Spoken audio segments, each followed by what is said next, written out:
When we think about the United Nations, then we think about exactly that. An organization, a political organization bringing the nations together. And that sounds like something commendable. And the question is that all that there is behind it? Do you remember that at the Tower of Babel, God separated the nations? Now, if you look at the headquarters of the United Nations in New York, this is really quite a fascinating building. It is large, and the name United Nations was coined by United States President Franklin D. Roosevelt and was used in the Declaration by United Nations of January 1942 during the Second World War, when representatives of 26 nations pledged their governments to continue fighting together against what they called the Axis powers. Interesting name, Axis powers. Today there's another axis that is being fought, and that is known as the axis of evil. Have you heard of that? The forerunner of the United Nations was the League of Nations, and this was an organization in similar circumstances during the First World War and established in 1919 under the Treaty of Versailles to promote the international cooperation and to achieve peace and security. This comes straight from the UN webpage, so nothing strange about that. It's just plain history. Some more from that. In 1945, representatives of 50 countries met in San Francisco at the United Nations Conference on International Organizations, and they drew up a United Nations Charter. And those delegates deliberated on the basis of proposals worked out by representatives of China, Soviet Union, United Kingdom, United States at Dumbarton Oaks, United States in October 1944. It was signed on 26 June 1945. 50 countries. Poland was not represented and became one of the original 51 member states. So it officially came into existence on the 24th of October 1945, when the charter was ratified by China, France, Soviet Union, United Kingdom, United States, and by a majority of the other signatories. And every 24th of October, they celebrate this founding of the United Nations.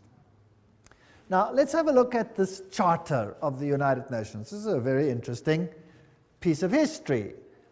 Well, Arthur Balfour, do you remember that name? We've used it before. Who was a member of Hort's Apostles? You remember Hort?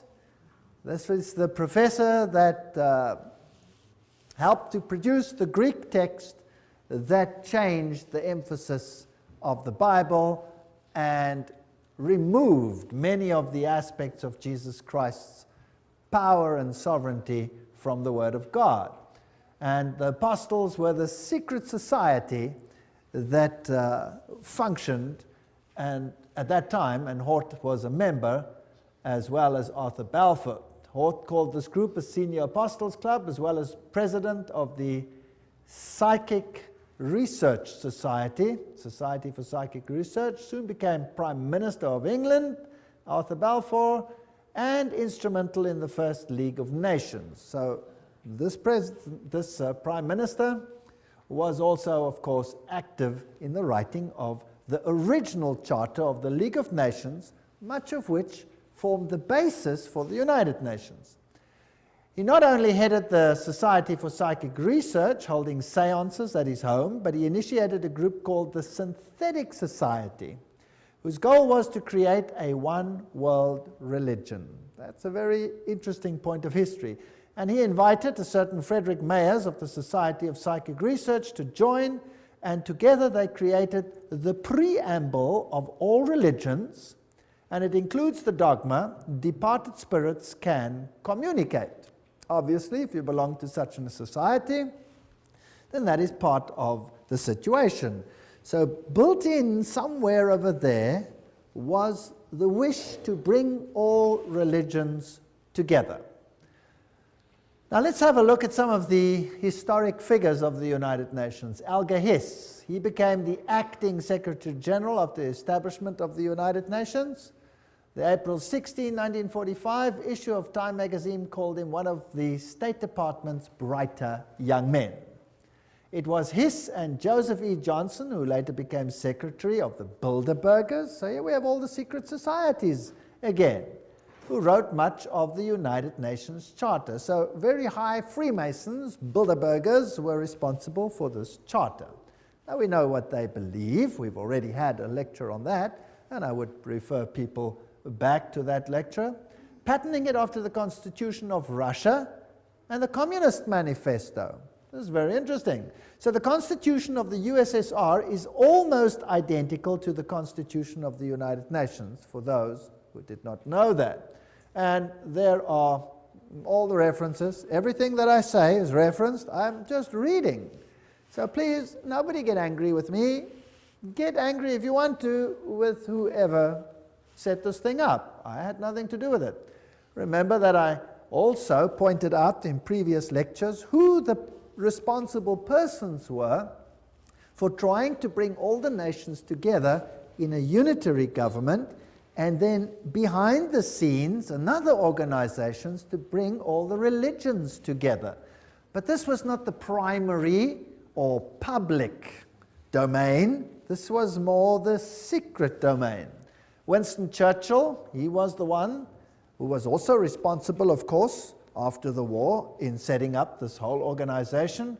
The creation of an authoritative world order is the ultimate aim towards which we must strive, and the United Nations formed part of that. Charles de Gaulle, who was also instrumental, nations must unite in a world government or perish. So the big figures involved had this philosophy. Then there is a man, I don't know how to pronounce his name, Trygve Lie. The first official UN Secretary General was a high-ranking member of Norway's Social Democratic Party, which was, by the way, an offshoot of the Third Communist International. And then came a man, Dag Hammarskjöld.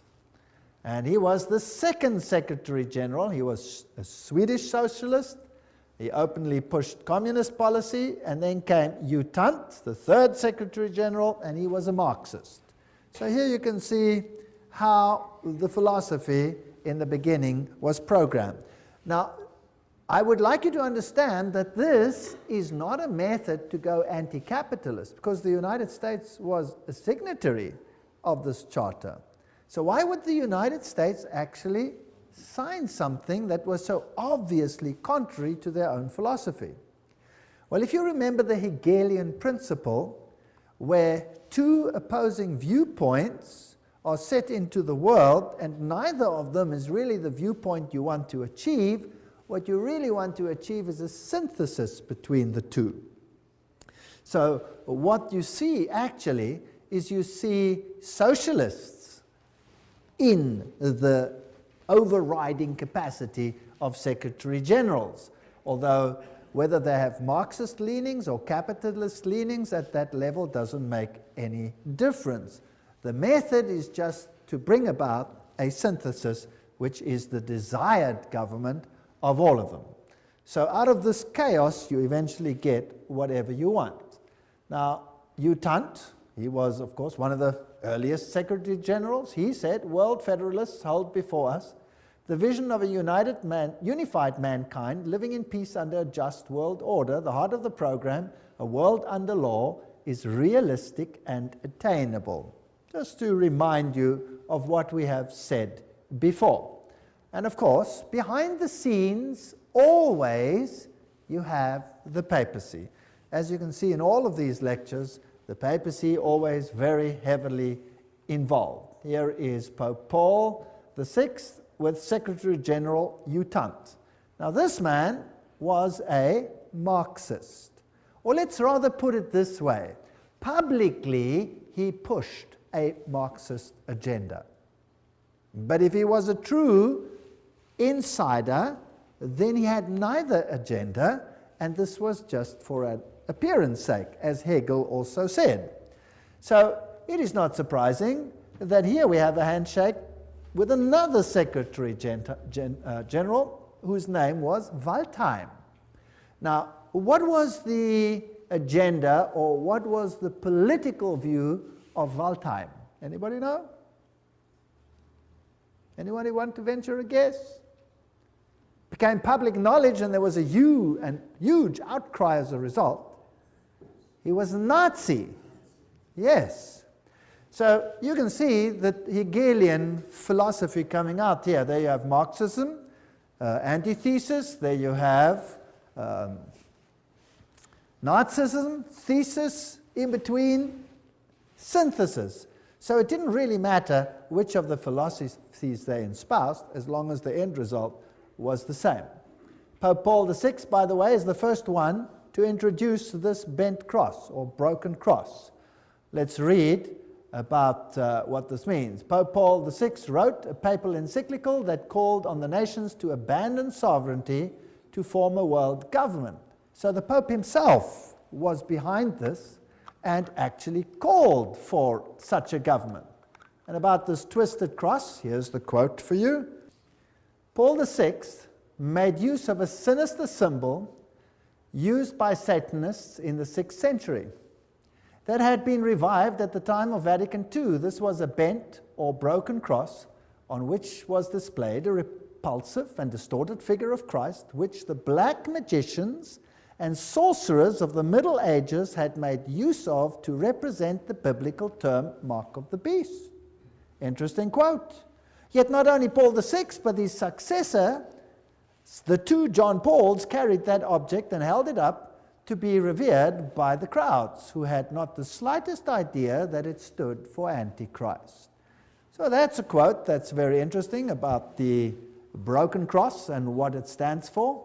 So these are the figures behind, or the movers of the United Nations. A pope calling for such an order, the Secretary Generals picking it up, reiterating it on both sides of the political divide so that it would seem fair to both sides of the philosophy. Now, what about the spiritual aspect? There's one interfaith organization that is called the Temple of Understanding. And it has a newsletter which is called World Goodwill Newsletter. Now, we have to see what authority such an organization has, because there are many little organizations and they could just be, irritating little piddly little organizations. So who are these people who formed the Temple of Understanding with a newsletter, the World Goodwill Newsletter, an organization affiliated to the United Nations? It's always good to look at the founders. Well, founded by Juliet Hollister in 1960, the Temple of Understanding has one of its goals, the creation of a spiritual United Nations, in its work to promote understanding between religions on the basis of the oneness of the human family. Sounds good. The Temple has numbered among its members and supporters such influential world servers as U Thant himself. Well, there's the Secretary General, you can't go much higher than that. Eleanor Roosevelt, that's interesting. Thomas Merton, Jawaharlal Nehru, Anwar Sadat, Radhakrishnan, in addition to the main center of New York. So these are the top movers. So this is not some sort of little organization operating somewhere in the wings. This is a hub organization. And from where did they operate? Well, they were based at the Cathedral of St. John the Divine. That must be getting pretty boring by now, right? Always the same thing. The temple has active chapters in India, in the UK, representatives in Africa, Latin America, Asia, Middle East. This is a universal movement to bring all religions together. Now let's have a look at this interesting cathedral. There it is, the Cathedral of St. John the Divine. The cathedral is located at the 112th Street in Amsterdam Avenue, one block east of Broadway, the largest cathedral in the world. That's also interesting. The Cathedral Church of St. John the Divine in New York is the mother church of the Episcopal Diocese of New York and the seat of its bishop. Remember, that's where they had the female Christ and where they have the issue of ordaining homosexual bishops, and all kinds of interesting stuff happen at this episcopacy. Right, a little bit more history. Jim Garrison, president of the New Age Gorbachev Foundation, which was this foundation that was founded by Gorbachev in New York. He said, we are going to end up with the world government. It's inevitable. There's going to be conflict, coercion, and consensus. That's all part of what will be required as we give birth to the first global civilization. So that's the agenda that they have. Philip Jessup, a CFR member, World Court Justice, pretty high up people, writes, I agree that national sovereignty is the root of all evil. So nations will obviously have to relinquish their sovereignty to this organization without it appearing as if they're doing so. The Humanist Manifesto, 2 states, we deplore the division of mankind on nationalistic grounds. We have reached a turning point in human history where the best option to transcend the limits of national sovereignty and to be moved towards building a world community. That's Humanist Manifesto 1 and 2. These are the official documents. Now this is a very interesting man, Robert Mueller. He's the former Assistant Secretary General to the United Nations, but he is today the mover in the spiritual field within the United Nations. He's also called the Prophet of Hope of the United Nations. He wrote, we must move as quickly as possible to a one-world government, a one-world religion, under a one-world leader. That's very, very interesting. So these are the top movers. Now, the philosophy, I'm always interested in what the philosophy is and who's behind it. And again, we pick up the same old names over and over and over again. In the Aquarian Conspiracy by Marilyn Ferguson, a survey of New Agers showed that the leading influence on their spiritual awakening was, again, Pierre Teilhard de Chardin. Do you remember who he was? Jesuit priest. You see, they have Catholicism, the Jesuits, the top movers in the United Nations. Now, what did Robert Mueller, the former Assistant Secretary General, have to say? He wrote, Teilhard de Chardin had always viewed the United Nations as the progressive institutional embodiment of his philosophy. Now, there is a Secretary General saying, or Under Secretary General saying, that the United Nations embodies the philosophy of Teilhard de Chardin. Now, what did Teilhard say? I've mentioned some of his philosophy. We'll look in a little bit more detail again. Teilhard wrote, although the form is not yet discernible, mankind tomorrow will awaken to a pan-organized world. Pan-organized world. Well, okay, what else do you have to say?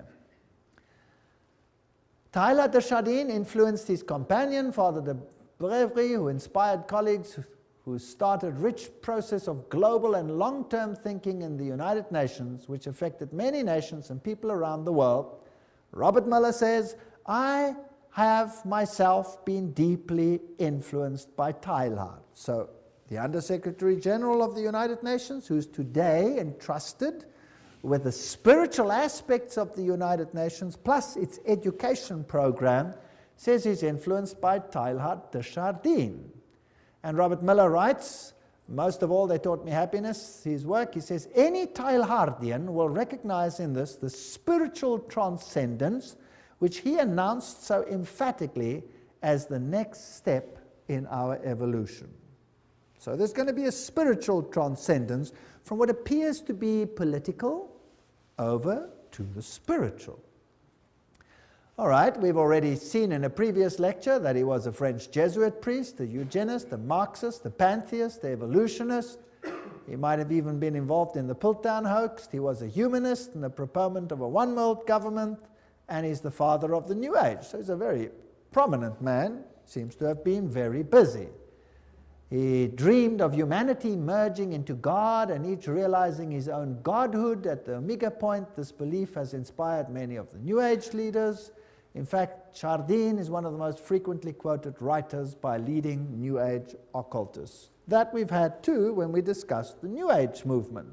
But just to remind you, so we can merge into God. This is what the man looks like. This comes straight from the Jesuit web pages themselves, and they'll talk about his evolutionary synthesis, world of the mind and spirit, physical world with the world of mind and spirit, a union of those. And here are a few of his quotes. Just to go into a little bit of detail, this is the spirit of the philosophy of the United Nations. Interesting. It is a law of the universe that in all things there is prior existence. Before every form there is a prior but lesser evolved form. Each one of us is evolving towards Godhead. So we are all becoming God.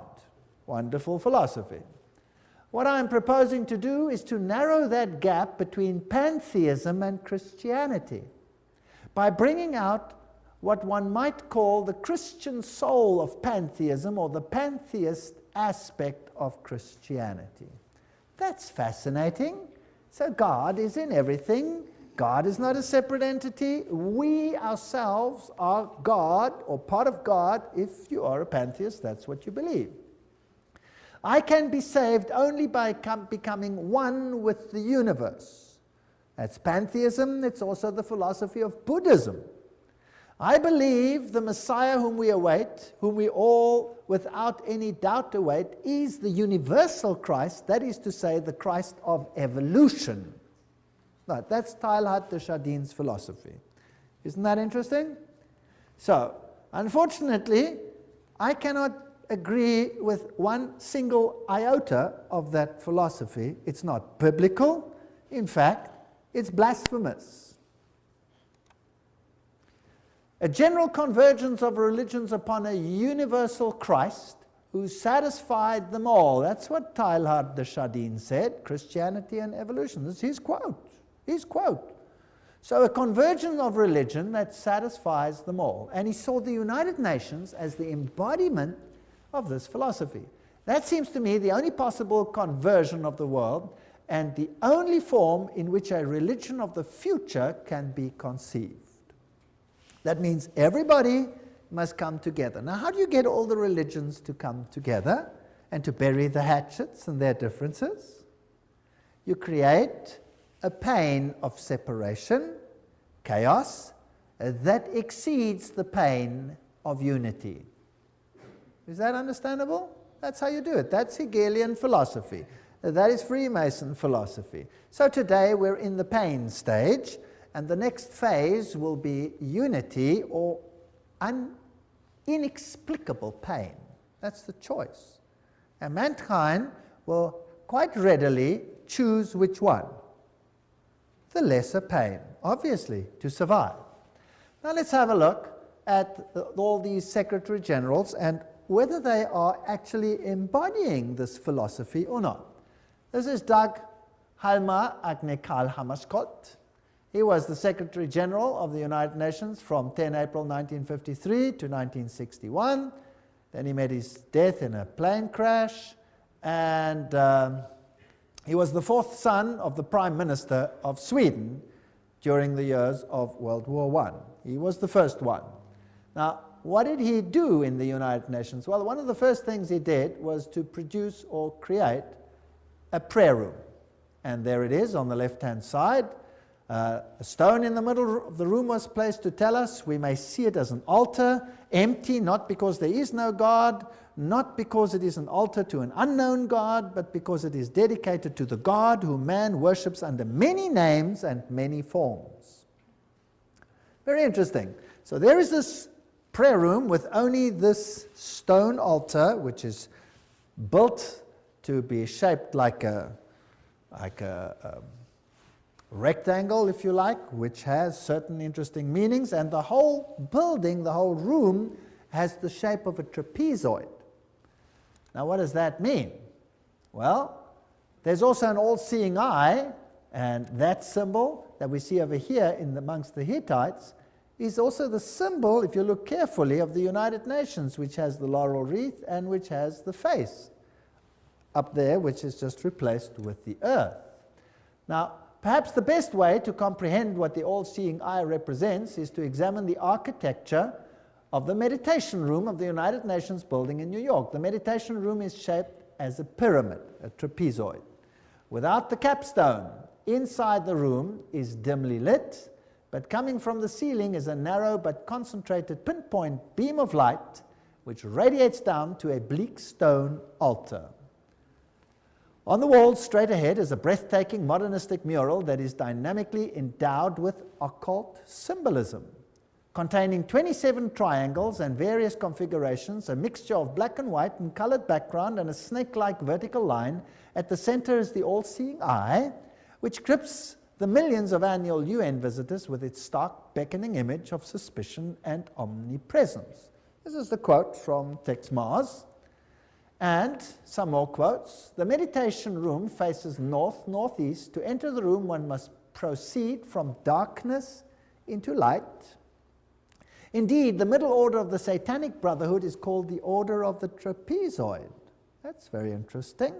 And Anton LaVey, who is the founder of the Church of Satan, refers to an occult principle known as the law of the trapezoid. So we seem to have a very occult room here, which is dedicated to a god that can be served under any name.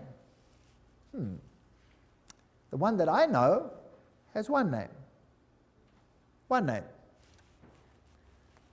One could tell several moving stories, writes Robert Miller, the spiritual godfather, if you like, of the United Nations and the former Under-Secretary General. One could tell several moving stories of the spiritual transformation of the United Nations as caused to the point that this little speck on earth is becoming holy ground. For example, the rational intellectual economist Dag Hammarskjöld found God at the United Nations and inspiration for his work as a world servant in the mystics of the Middle Ages. Oh, so he didn't find it from the Bible, he found it where? From the mystics. Towards the end of his markings overflow with spirituality and mysticism. There you are, the words of the United Nations themselves, or their representatives, telling us how this inspiration came about. Now let's go back a little bit to Foster and Alice Bailey. These were Alice A. Bailey, the one who received dictated messages from Dwal Kul, and who is known as the prophetess of the New Age. They started a group called World Goodwill, an official non-governmental organization within the United Nations.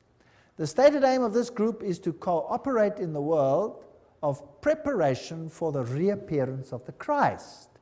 So the United Nations, in other words, is an organization preparing to get all the governments together, yes.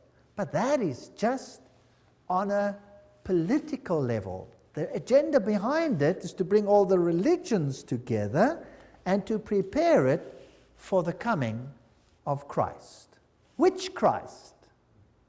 Not Jesus Christ, but the cosmic Christ. Because Jesus Christ is not coming, as we will see in a future lecture, to do what they think is going to happen. Their Christ wants to have a kingdom here on earth. But God says, my kingdom is not of this earth. Now, let's have a look at this man, Robert Miller. There he is. Dr. Robert Miller, former Assistant Secretary General of the United Nations, Chancellor of the United Nations University of Peace, and he's chairperson of the Peace Party 2000. He's a very prominent man. What does he write? Robert Miller. Decide to open yourself to God, to the universe, to all your brethren and sisters, to your inner self, to the potential of the human race, to the infinity of your inner self, and you will become the universe. You will become infinity, and you will at long last, you will be at long last your real, divine, stupendous self. There you have the same philosophy. So what is he saying? That we can become gods. All right, so that is the mover and the shaker of the philosophy of the United Nations. Robert Miller writes in world core curriculum the following. Now this is stunning. The underlying philosophy upon which the Robert Muller School, now what is the Robert Muller School? We'll have to come to that. Robert Muller School is the education program for the entire world as will be enforced by the United Nations. That's scary. Let's read on. The underlying philosophy upon which the Robert Muller School is based will be found in the teachings set forth in the books of Alice A. Bailey. Hello? The books of Alice A. Bailey were published originally by Lucifer Publishing Company, which, because of all the flack, they changed to Lucis Trust. Isn't that correct? The school is now certified as a United Nations associated school providing education for international cooperation and peace. Okay, this is big business. So the philosophy is based on Luciferian channeled writings preparing for the coming of Lucifer. And remember what they said. They were quite open about it. Alice A. Bailey claimed, evidence of the growth of human intellect along the needed receptive lines for the preparation of the New Age can be seen in the planning of various nations and in the efforts of the United Nations to formulate a world plan. From the very start of this unfoldment, 3 occult factors have governed the development of all these plans. Now, can you see why I call the lecture the UN and the occult agenda? Because Alice A. Bailey says there were 3 occult plans, and Robert Muller says, yes, we follow the writings of Alice A. Bailey. She did not spell them out, but she did state, within the United Nations is a germ and seed of a great international and meditating reflective group. A group of thinking and informed men and women in whose hands lies the destiny of humanity. Ooh. This is largely under the control of many fourth-ray disciples, if you could but realize it, and their point of meditative focus is the intuitional or Buddhic plane, the plane upon which all hierarchical activity is today to be found. That's about as occult as you can get. What she is saying is that the inner core of the United Nations is controlled by people who are under the control of Lucifer. That's what she's saying. She's saying it's demonic. And it's out of her words, not mine. I'm just reading. That's what's such fun about all of this. Helena Petrovna Blavatsky, founder of Theosophy. She was the forerunner, of course, of the Bailey books. And Theosophy was then taken over by Annie Ward Basant over here, and then taken over by Alice A. Bailey. And here is the great invocation that has to be read and learnt by every child in the future. From the point of light within the mind of God, let light stream forth into the minds of men, let light descend on earth. From the point of love within the heart of God, let love stream forth into the hearts of men. May Christ return to earth. But this Christ is not Jesus Christ. From the center where the will of God is known, let purpose guide the little wills of men. Oh, how neat. It's so derogatory. The purpose which the masters know and serve. What arrogance.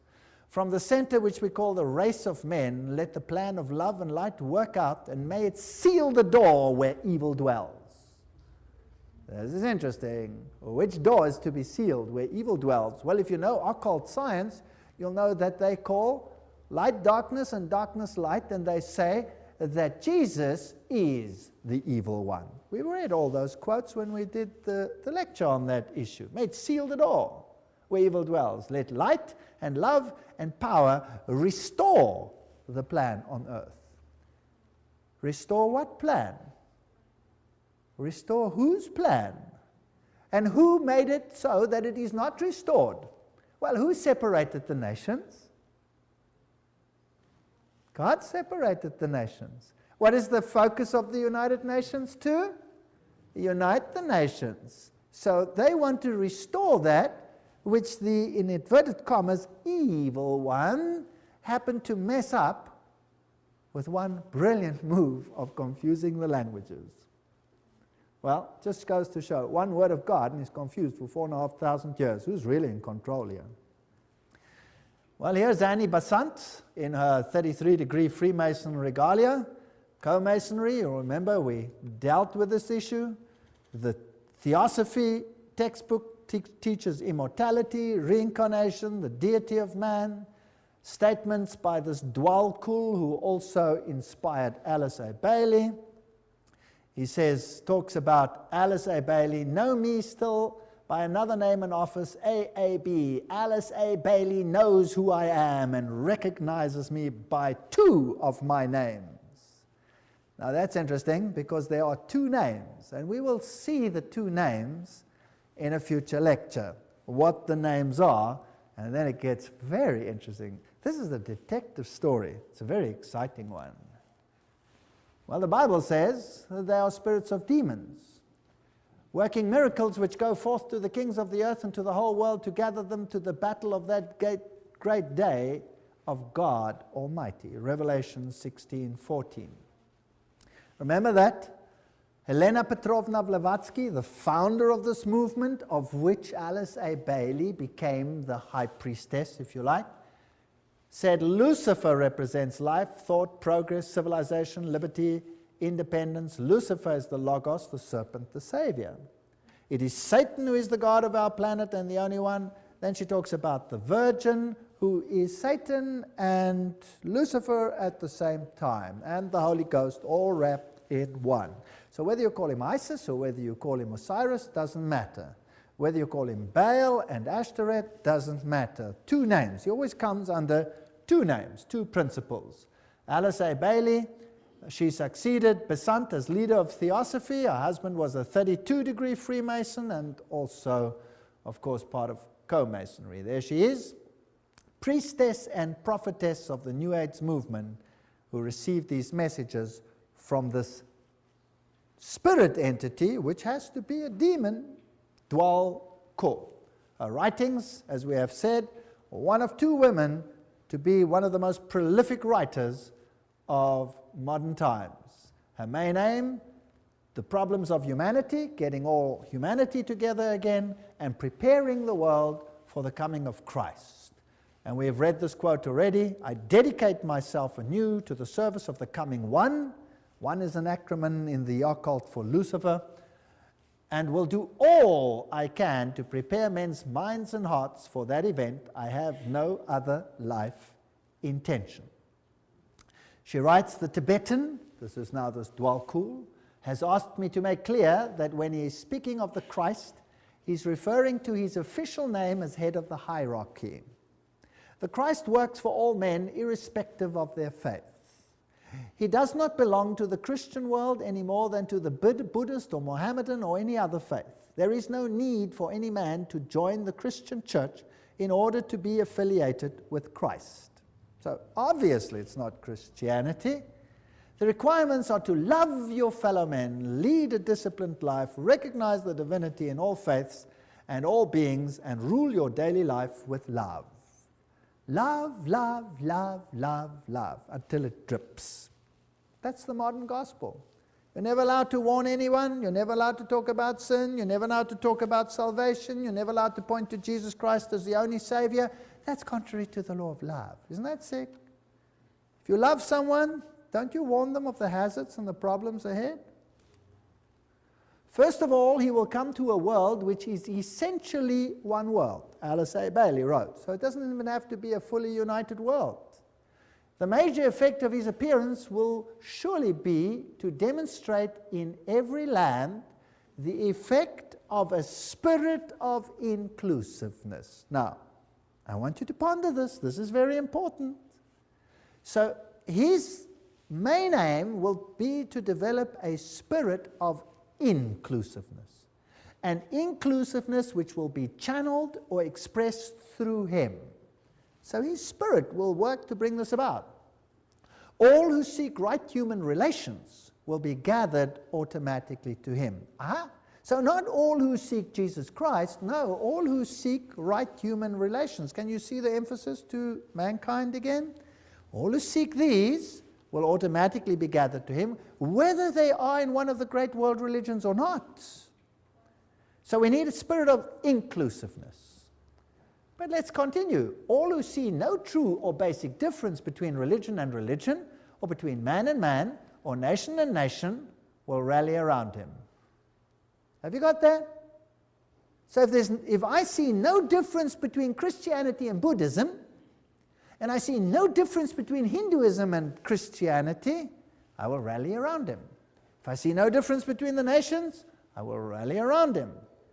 Now, those who embody the spirit of exclusiveness and separateness will stand automatically and equally revealed, and all men will know them for what they are. Ooh, nice. What does the Bible say on this issue? The Bible says, come out and be separate. The Bible asks for a spirit of separateness. The United Nations, by its very nature, has no option but to ask for a spirit of inclusiveness. But now, what if the high movers behind the scenes are actually occultists and Luciferians? Wouldn't that be kind of scary? Because who would be the head honcho of the team then, behind the scenes? Satan. Satan would be the head honcho. He would be the main guy.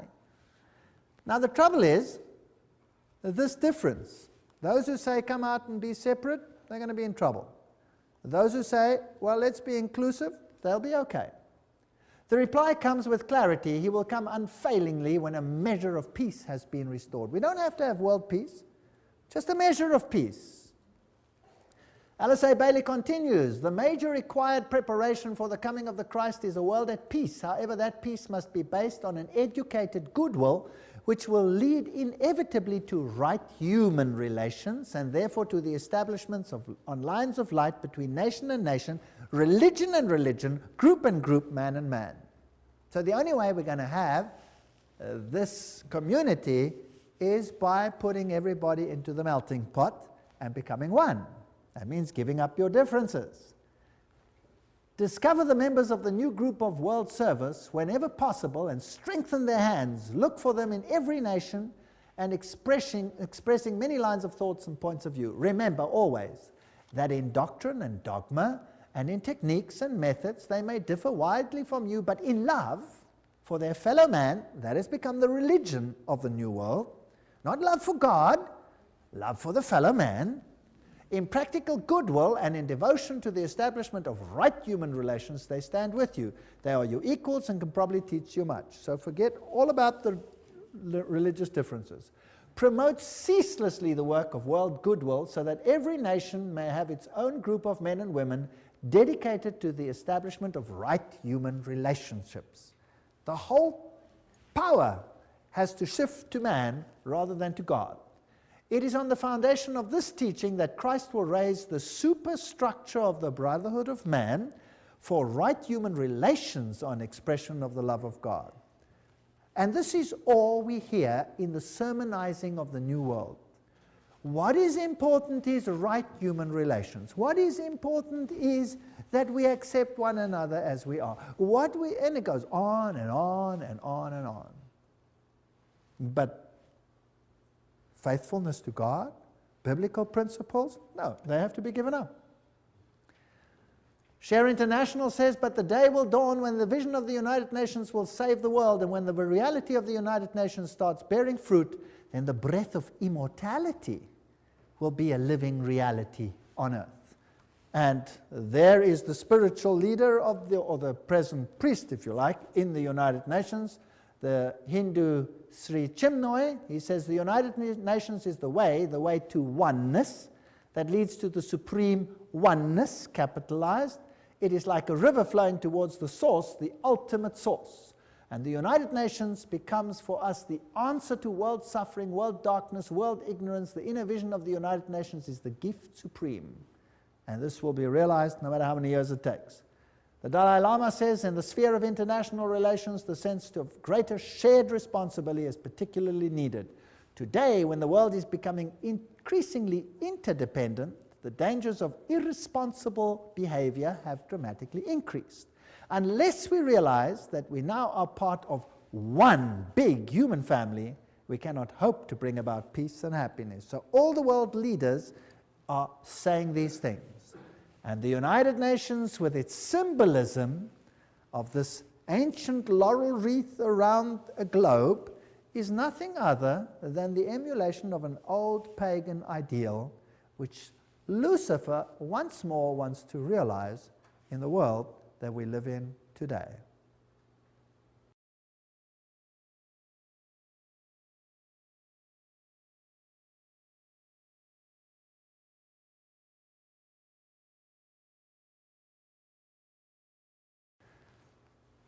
As we have seen, the symbol of the United Nations is very similar to the old Hittite symbol, where you had in the center the face of the sun god, and now you just have a web, if you like, a spider's web, which is the symbol of Lucifer, and the encompassing earth. And of course, the laurel wreath was a symbol of all the ancient deities. So we find all for one, all together now, we are the world, was the 50th celebration of the United Nations. The New Age agenda was to merge God and nature. That's what Teilhard de Chardin, the father of the philosophy of the UN, said. We must become pantheistic, eradicate male-female distinction, world peace, nuclear disarmament, one world government, one world religion. The organizations leading up to this, the United Nations, of course, Council of Foreign Relations, Trilateral Commission, Bilderbergers, Gorbachev Foundation, and the Club of Rome. And they've already put up a constitution which is known as the Constitution for the Federation of Earth. So we already have a world constitution. Now, obviously, if you want to bring about a situation like that, you have to influence the education of the world, so that the mindset and the thinking of people is changed. So education is a very important point. This comes straight from their own web pages. Wow, you cannot say this is hearsay. It comes straight from them, unol.org. The world will not change and find peace if there is not a new education. Utant, former Secretary General of the United Nations. We need a new education. The old one's no good. The former director of the World Health Organization, Dr. Brock Chisholm, of course that's also a United Nations organization, says, to achieve world government, it is necessary to remove from the minds of men their individualism. That's kind of scary, don't you think? Loyalty to family traditions. Oh, that's even worse. National patriotism and religion's dogmas. Now, these are the movers of the United Nations. Your individualism must go. You must become a number. Just doing what the state says. This is Marxism.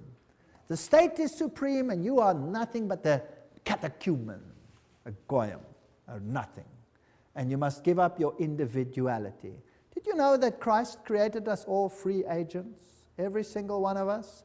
No one to be subject to anyone but God, because only to God can you trust your subjection, because he is 100% selflessness, which he proved when he came to this earth. How would you like to be a subject of Lucifer and be bound by chains to his chariots to do his whims? I would hate that. But in any case, in order to do that, you'll have to give up your individualism. Now let's have a look again at this man, Robert Miller, philosopher, prophet of hope, top-level global statesman, and what a mighty man. He's the Chancellor of the University of Peace, created by the United Nations. He is the creator of what is known as the World Core Curriculum. That says everything. And he's known throughout the world as the father of global education. There are 29 Robert Miller schools around the world, more being established each year. World Core Curriculum earned him the UNESCO Peace Prize in 1989. He has recently drawn up a framework for world media coverage. What you see on your television is what you're supposed to see, not what you should see. As a public service, as well as a framework for planetary and cosmic consciousness. Wow, so your mindset, your cultural mindset must be changed, your framework for the arts and culture. These are occultists speaking. After all, he said so himself. He says he follows Alice A. Bailey. is the author of the World Core Curriculums. What does that do? Everything is a quote. Steer our children towards global citizenship, earth-centered beliefs, socialist values, the collective mindset, which is becoming a requirement of the 20th century workforce. Your children will have to be modified. We are living in a frightening world. Good. Robert Miller, what does he write about a World Core Curriculum? He says a World Core Curriculum might seem utopian today, but by the end of the year 2000, have we passed that? Yes. It will be down-to-earth daily reality in, what does it say there? All the schools of the world. Now, believe you me, I have been in the education system. I officially left the education system 1 month ago. And what I have seen in the last few years, the changes are hair-raising. Hair-raising. If that is what is awaiting us, then God help this world. We've already seen, he says, the philosophy is based on Alice A. Bailey. And World Core Curriculum, this is unol.org, that is their own one. What is their teaching? Our planetary home, place in the universe, our place in time, that's all the evolution stories. The family of humanity, that's global humanity, the miracle of individual life, and the coordinating centers of the world, where they all are, the Robert Miller Schools International. What do they teach? Well, they have, for example, the Shaman Institute, and they have all these nice, interesting occult signs for all the things that they stand for. Eleusis, the all-seeing eyes, humanistic psychology. This is one of the Robert Miller School's teaching points. Here's Franco, a shamanic facilitator, astrology, sacred circle operator, author of Initiation and Astro-Shamanism. He talks to inner guides. What else?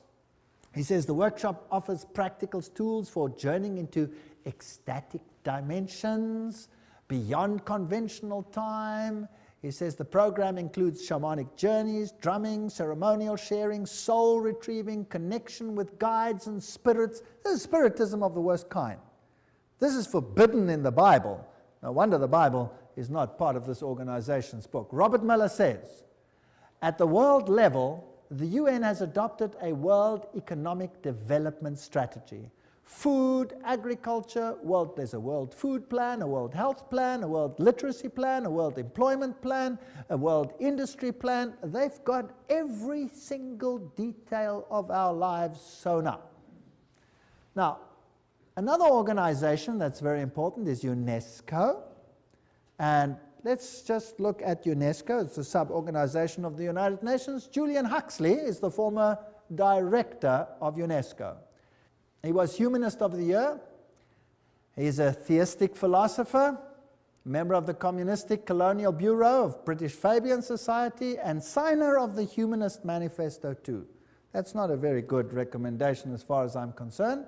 Some more. Skull and Bones member Archibald MacLeish wrote the UNESCO Constitution. So he must be an Illuminati member, as we saw in that lecture on the secret behind secret societies. So Freemasons helped create the organization, a fervent international MacLeish. He is associated with One Worldism. Here's another one. Niebuhr is UNESCO's co-founder, and he signed Siecos. Now what does that mean? Which appeared in 1969, and they printed it in the New York Times then. What is Siecos? These are the founders. It is the position of Siecos that contraceptive services should be available to all, including minors, who should enjoy the same rights of free and independent access to contraceptive care as do others. It is the position of Siecos that the use of explicit sexual material, sometimes referred to as pornography, can serve a variety of important needs in the lives of countless individuals. These are nice people up there in the United Nations. No wonder now it is forced curriculum at even junior schools to have explicit sexual details explained, all in the names of preventing sexual diseases, with the most strange and lewd acts which have to be performed. In fact, our universities are granting honorary doctorates to those who are the most perverse on the stage. Yes. Huxley, who was the initial chairman, in its educational program can stress the ultimate need for world political unity, familiarize all people with the implications of transfer of full sovereignty, and etc., etc. So these people are all birds of a feather.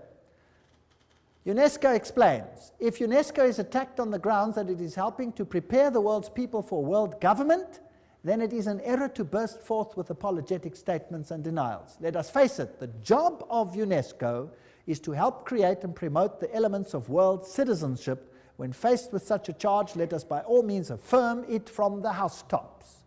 That's what UNESCO says itself. So they're not denying anything.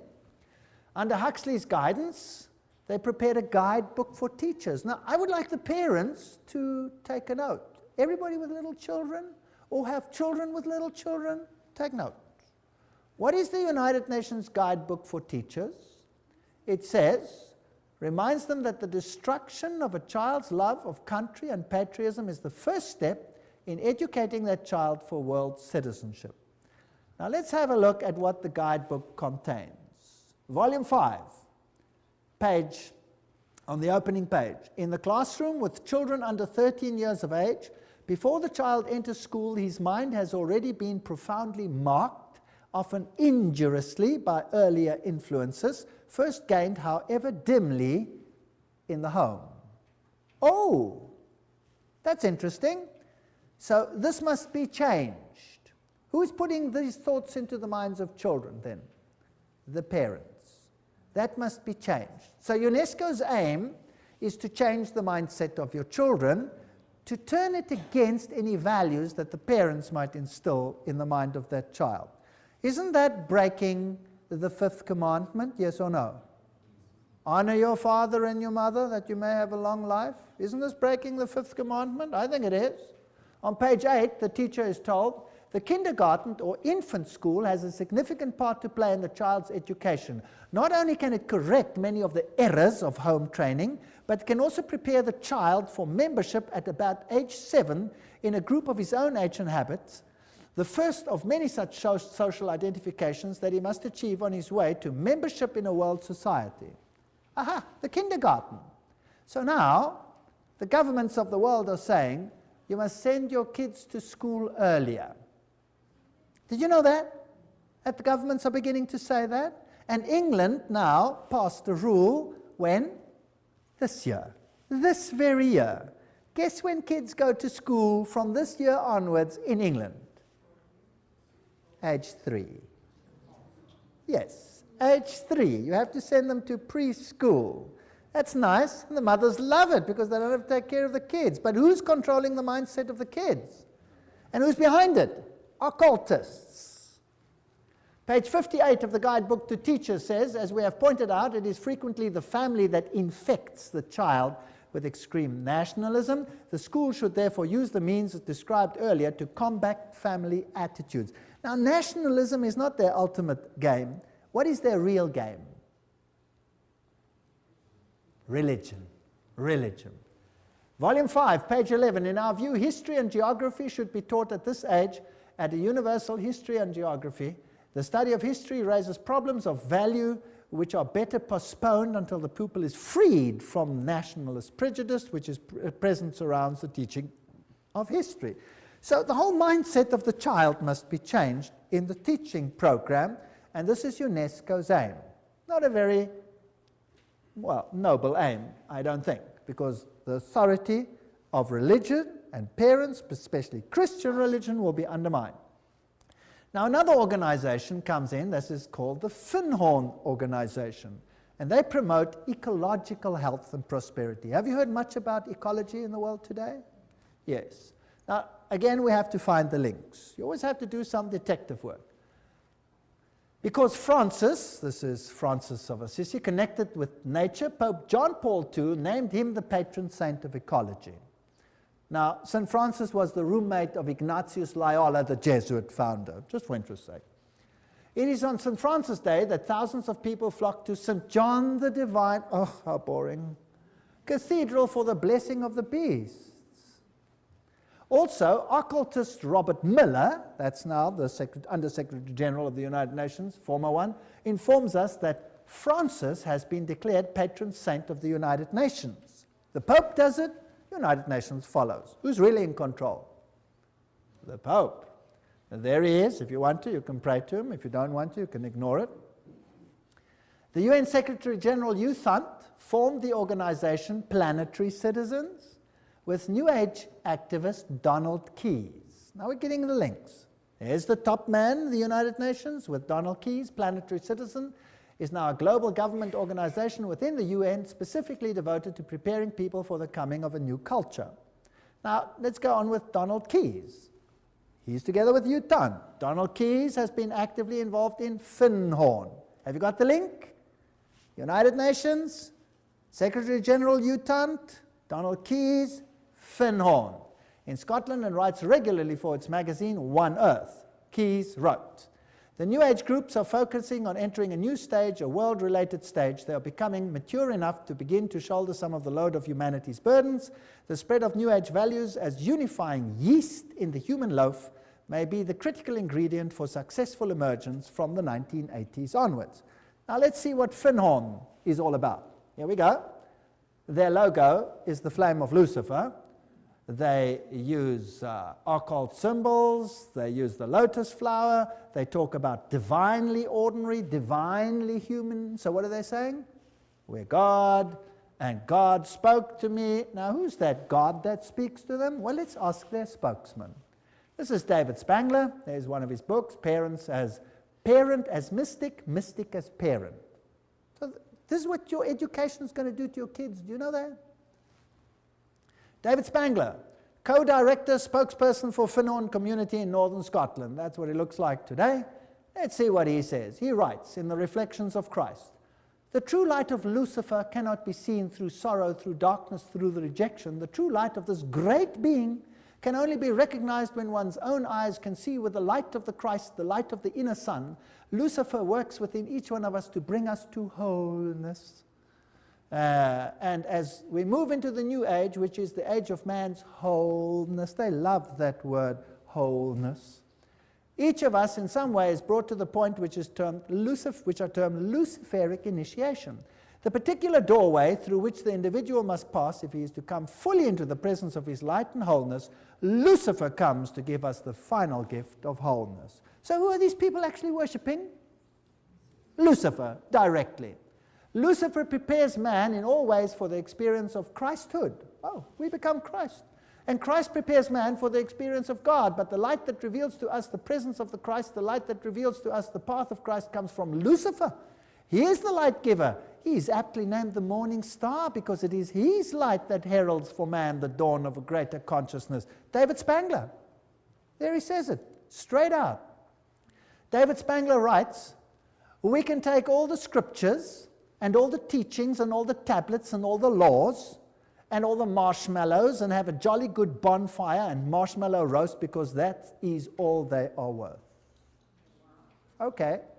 I don't think they like the Bible very much or the law of God. These are the movers and shakers of the United Nations. They're waiting for a new economic order. Well, I'm not going to go into those details.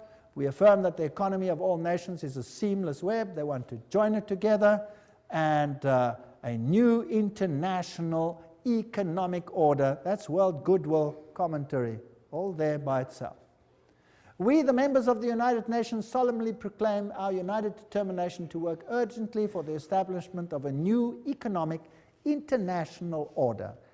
The whole world is going to be controlled at every single level by these people. A complete change in the world's financial and economic order is imperative." Benjamin Cream, spokesman for Maitreya. So, UN General Assembly says new international economic order. And so we have all these strange happenings. Buckminster Fuller says, "Don't give me any other job. Just let me be head of the World Food Authority and I'll have the whole world at my feet tomorrow." They're going to use food to create enough tension to make everyone accept this. Benjamin Cream also wrote, the industrialists, economists, administrators of great experience and achievement, who with a hierarchy, that's a bunch of demons, by the way, have worked out plans and blueprints which will solve the redistribution problems of the world when the political will is there to implement them. So that means when they start stealing from those who have and give it to all the others. Maitreya himself, this New Age Christ. The UN is the major hope of the world. In its interrelationships, we can see democracy writ large, the symbol for the expression of God's will that men call goodwill. With the advent of the Christ, this goodwill will bring all men and all nations into correct relationships and create the necessary circumstances for the expression of that synthesis which will be the outstanding keynote of the coming civilization. In this vast enterprise, the UN will play a major role. Remember Revelation 17? The 10 horns you saw are 10 kings who have not yet received a kingdom, but for 1 hour will receive authority as kings along with the beast. They have one purpose, to give their power and authority to the beast, and they will make war against the Lamb. 10 regions, according to Gary H. Carr, the Club of Rome divided the world into and wrote the new constitution. And we have this new civilization, and it was held at the Fairmont Hotel, Masonic Auditorium in San Francisco.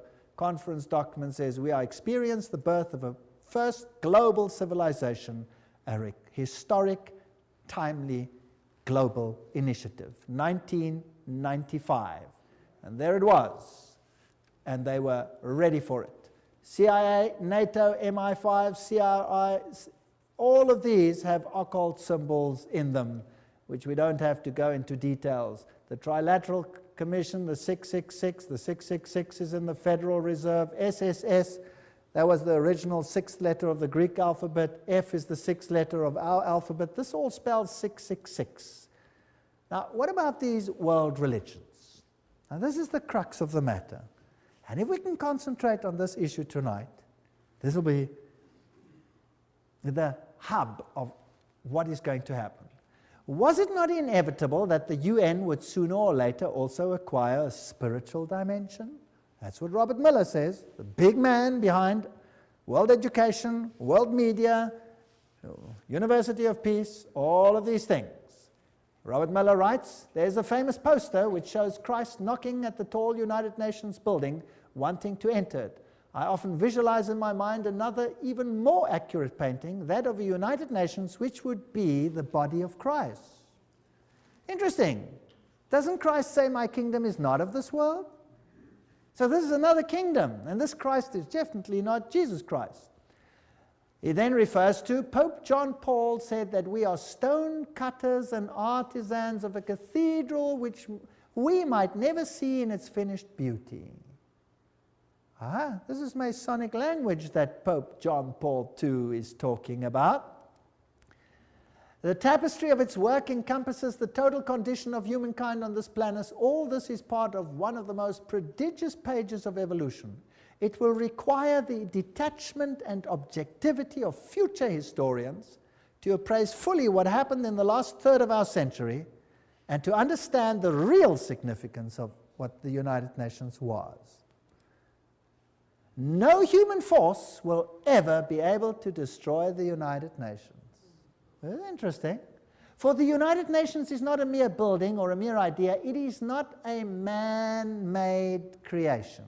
This is Robert Miller speaking, former Under-Secretary General of the United Nations. If it wasn't man-made, then who made it? Who made it if man didn't make it? Well, they told us who the leader is in so many words. Who is he? Lucifer. Okay. The United Nations is the vision light of the absolute supreme Masonic signal language, which is slowly, steadily, and unerringly illuminating, you know the buzzwords by now, the ignorance, the night of our human life. The divine success and supreme progress of the United Nations is bound to become a reality. At his choice hour, the absolute supreme will ring his own victory bell here on earth through the loving and serving heart of the United Nations. Wow, this is a bomber. He's going to ring his victory bell. Thank you, Robert Miller. What else do you have to say on the issue. Decide to open yourself to the potential of the human race, to the infinity of your inner self, and you will become the universe at long last, your real divine self. That really puts it all in the picture.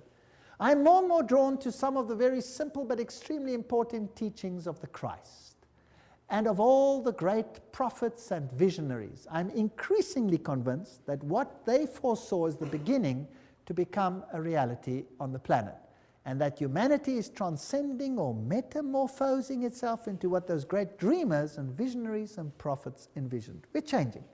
We're going to undergo a change. The world's major religions in the end all want the same thing. Do they? Even though they were born in different places, different circumstances, what the world needs today is a convergence of the different religions in the search and definition of the cosmic and divine laws which ought to regulate the behavior on this planet. Worldwide, spiritual ecumenism, expressed in new forms of religious cooperation institutions, would probably be closest to the heart of the resurrected Christ. Thank you. Very interesting. Peace will be impossible, Robert Miller speaking, without the taming of fundamentalism. Through a united religions that professes faithfulness only to the global spirituality and the health of the planet. So fundamentalism has to be tamed. Let's start with Islam. Where do you think they will end? Certainly with Christianity. The New World religion must be based on those truths which have stood the test of the ages. They are steadily taking shape in human thinking, and for them the United Nations fights. My great personal dream, writes Robert Miller, is to get a tremendous alliance between all the major religions and the United Nations. Well, this is fascinating stuff. There will not be any dissociation between the universal church and the sacred lodge of all true Masons and the inner circle of the esoteric society. That said Alice A. Bailey. Robert Miller says that's their philosophy. So there you have it. Freemasonry, Luciferianism. This is the kingdom on earth.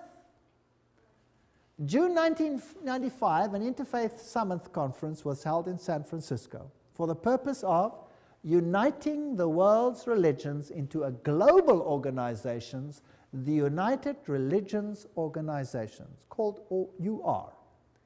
It will be an international, interreligious organization modeled after and affiliated with the United Nations, according to its literature, so it's Howard Dispatch Ministry.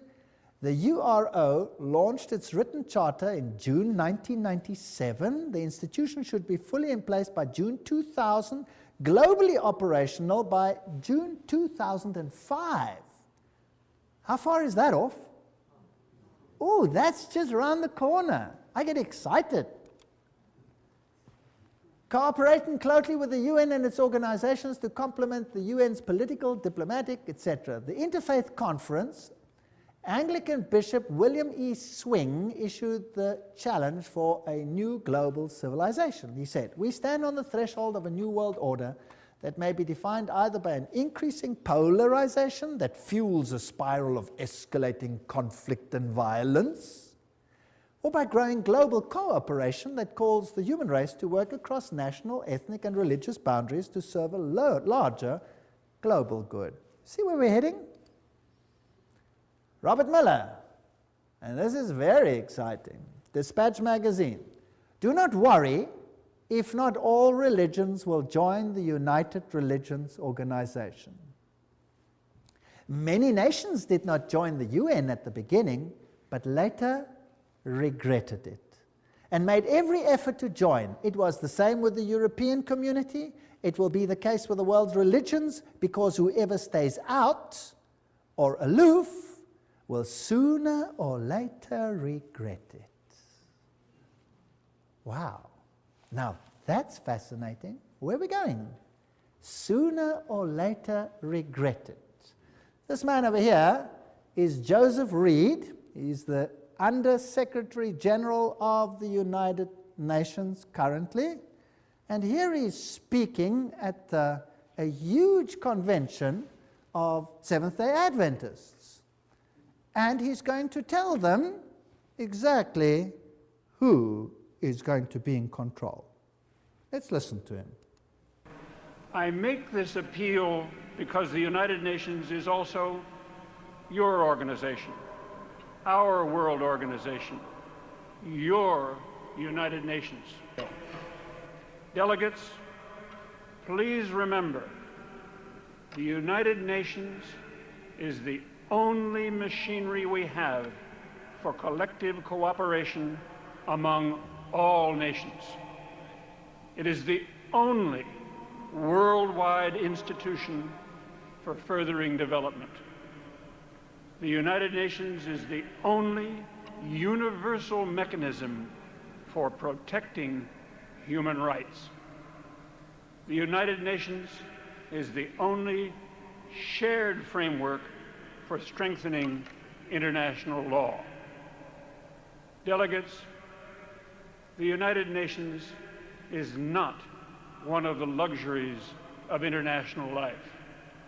The work of the United Nations is of vital importance for the betterment of life on our planet. That's very fascinating. The United Nations is also your organization. It is the only body for this, that, and the other. Now, that's not the speech he wrote. He read it for Kofi Annan, the Secretary General of the United Nations. Now, I have a problem. I don't want to be part of a Luciferian organization. I certainly don't want to be.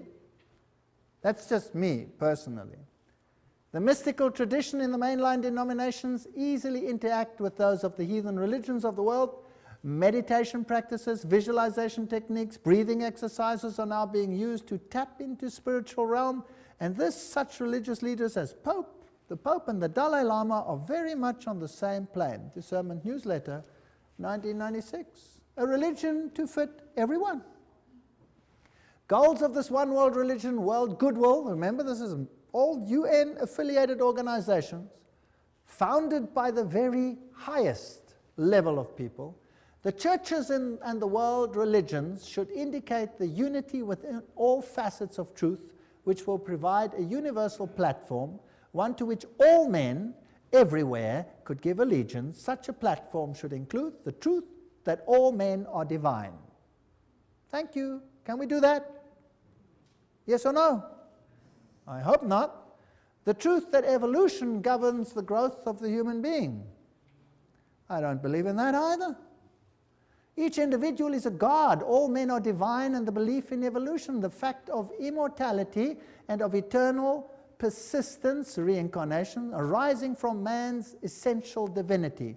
The Bible clearly teaches us that there is no such thing as reincarnation, for it is appointed unto men once to die.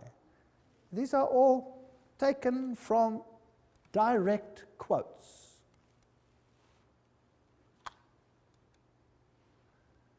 Preparation by men and women of goodwill is needed to introduce new values, new standards, and new attitudes, prepare for a coming world teacher, requirements of a new world order, and a reorganization of social structure. I want nothing to do with that. I want nothing to do with that. Alice A. Bailey writes, the same old formulas, the same old theologies, the same old interpretations are deemed adequate to meet men's modern needs and inquiries. They are not.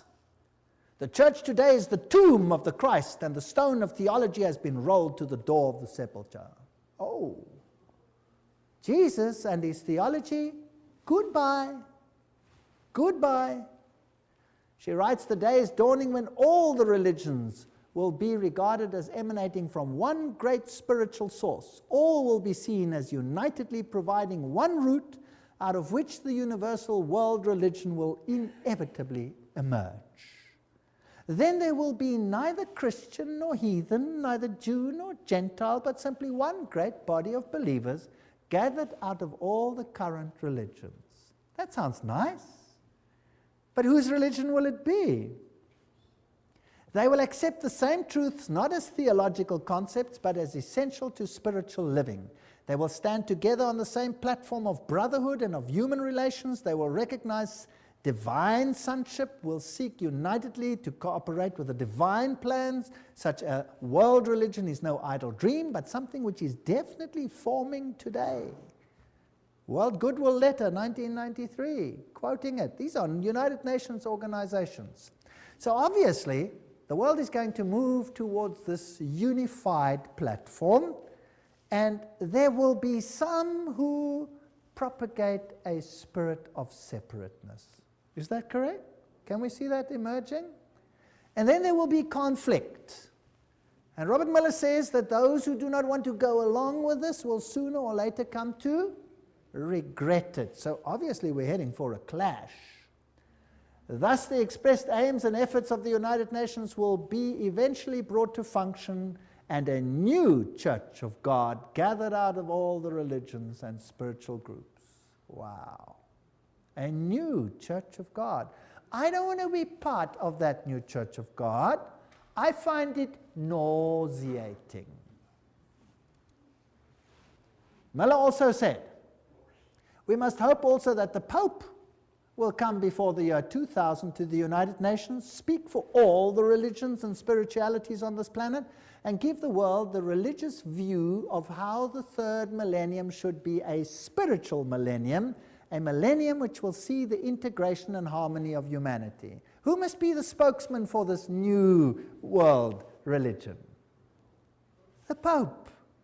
The plan is coming together. Revelation is unfolding. This is exactly what the Bible speaks about what will happen. Instead of becoming dejected and miserable, then lift up your heads and start smiling, because we're going home. This is exciting. The world's major religions must speed up dramatically their ecumenical movement and recognize the unity of their objectives and diversity of their cults. Religions must actively cooperate to bring to unprecedented heights a better understanding of the mysteries of life and of our place in the universe. My religion, right or wrong, and my nation, right or wrong, must be abandoned forever in the planetary age. You're not allowed to say Jesus is the only way. It must be abandoned forever. I'm sorry, I will not abandon it. I refuse. And then we had this wonderful meeting. The Pope actually did appear before the United Nations. And then they came together in this massive rehearsal at the United Nations, where they formed this new ecumenical initiative funded by Ted Turner. And the whole world is gathering into one new religious pot under the United Nations. And I saw one of the heads, as it were, wounded to death, and his deadly wound was healed, and all the world wondered after the beast. Revelation 13:3. Joshua 24:15. And if it seems evil unto you to serve the Lord, choose you this day whom you will serve, whether the gods which your forefathers served that were on the other side of the flood, or the gods of the Amorites in whose land you dwell. But as for me and my house, we will serve the Lord. That's the decisions we have to make. Those are the issues before us. And the sad thing is, I'm not making this up. I'm just reading it off the screen. I'm really not making this up. I wish I was, but I'm not. So we are actually facing a crisis situation. But in the lectures that are now coming, we will have to look at the other side of the coin. We've had enough of this side of the coin, don't you think? I'm sick to death of it already. Now let's have a look whether God has an answer to what Satan is planning. Now I had handed out another little card over here, and I've got a question on there. I'm beginning to see that the battle is not really political. Did you see that tonight? The battle is not really political, but religio-political. They want your allegiance and your mind. I see that the devil has it so set up that the whole world, and even if possible the very elect, are to be deceived and mesmerized by his devices. By God's grace, the second point, I do not want to be one of those that are deceived. I see that it is more than just being aware of the problem. I see that I will have to make a concerted effort to find truth and to become and remain undeceived. What is the only channel whereby we can find out the will of God? You tell me. The Bible. If God hadn't given us the Bible, we would be hopelessly at sea. Thank God, God gave us the Bible. What would we do without it? I wouldn't know where we're going. It would all seem logical. It would all seem okay. Everybody would be happy to climb onto this bandwagon, right or wrong. I want to know how Jesus will be victor in this controversy. All we've seen is Satan build up his kingdom. And that's exactly what the book of Revelation is about.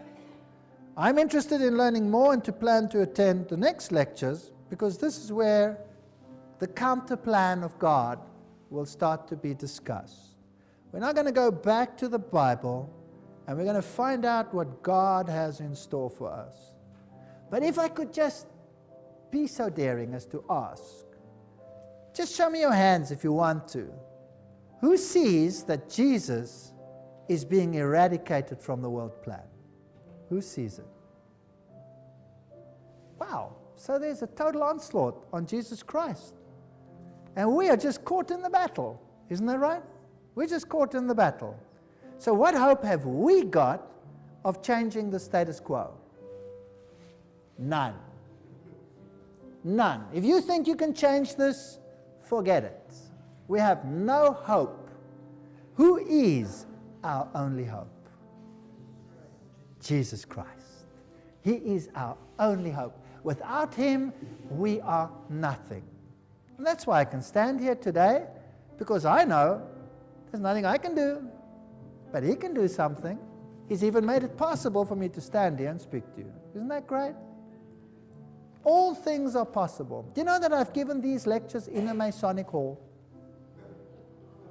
Yes. All things are possible.